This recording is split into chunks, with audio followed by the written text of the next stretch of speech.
এই বর্তমান দেশের পরিস্থিতি কি আপনারা কেউ কি জানেন? এই বর্তমানে এই ছাত্ররা এই আন্দোলন বন্ধ করে দিয়েছে নাকি আপনারা কেউ কি জানেন?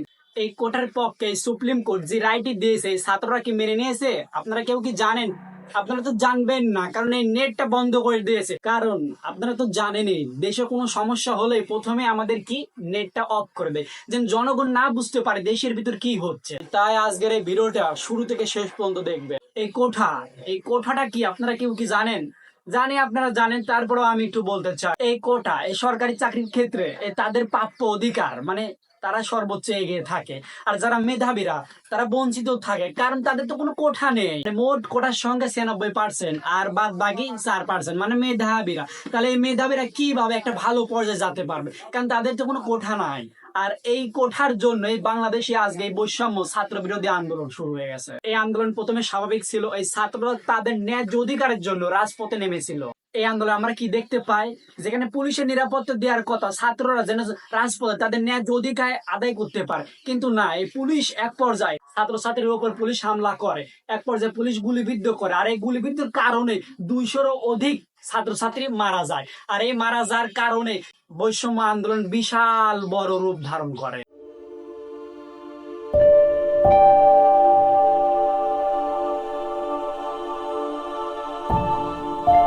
আমাদের সরকার এই কোঠার যে রায়টি দিয়েছে নিঃসন্দেহে ভালো রায়, কিন্তু এখন কি ছাত্রছাত্রী মেনে নেবে? না, মেনে নেবে না। এটা যদি প্রথম পর্যায়ে থাকতো তাহলে এই রায়টা মেনে নিয়ে আন্দোলন থামিয়ে দিত।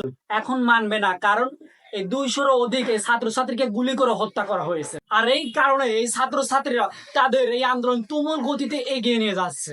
আমিও ছাত্রছাত্রীর পক্ষে আছি এবং আপনারা ছাত্রছাত্রীর পক্ষে থাকবেন। এবং এই বৈষম্য ছাত্র বিরোধী আন্দোলনে যারা মারা গিয়েছে তাদের প্রতি আমাদের শ্রদ্ধা এবং গভীর ভালোবাসা। আর এই বৈষম্য বিরোধী আন্দোলনে প্রথম শহীদ হয়েছেন আমাদের প্রাণপ্রিয় বড় ভাই আবু সাইদ ভাই, যিনি রংপুর বিশ্ববিদ্যালয়ে ইংরেজি বিভাগের 4র্থ বর্ষের ছাত্র।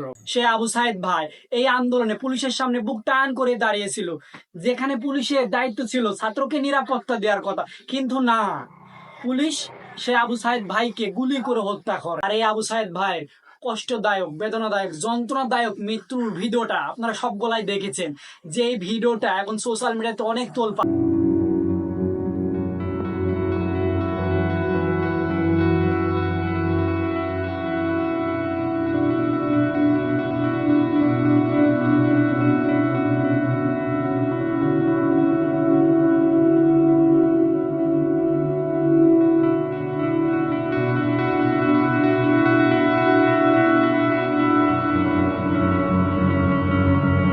আবু সাইদ ভাইকে জানাই শ্রদ্ধা।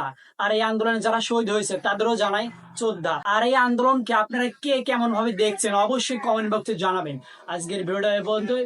সবাই ভালো থাকবেন, সুস্থ থাকবেন। আল্লাহ হাফেজ।